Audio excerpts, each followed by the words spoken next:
بسم اللہ الرحمن الرحیم۔ السلام علیکم ناظرین۔ محترم عزیز دوستو، تامس ایڈیسن مشہور سائنسدان تھا۔ اپنے بچپن میں بخار کے باعث وہ قوت گویائی سے محروم ہو گیا تھا۔ جب وہ چھوٹا تھا تو ایک دن وہ اسکول سے آیا اور اپنے والدہ کو ایک لفافہ دیا کہ استاد نے دیا ہے کہ اپنی والدہ کو دے دو۔ ماں نے کھول کر پڑھا اور اس کی آنکھوں میں آنسو آ گئے۔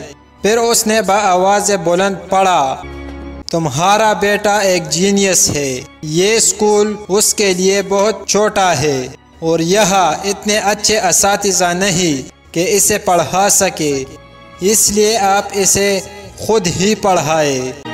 اس کے بعد اس کو پڑھانے کی ذمہ داری اس کی والدہ نے لے لی۔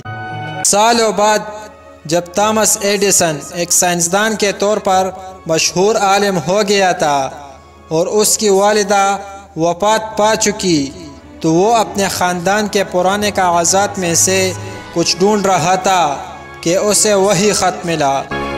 اس نے خط کو کھولا تو اس پر لکھا تھا، آپ کا بیٹا انتہائی کند ذہن اور ذہنی طور پر ناکارہ ہے، ہم اسے اب مزید اسکول میں نہیں رکھ سکتے۔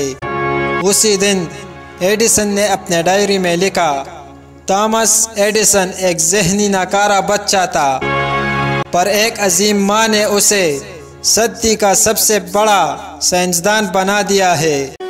عظیم مائیں نسلوں کو سنوار دیتی ہے۔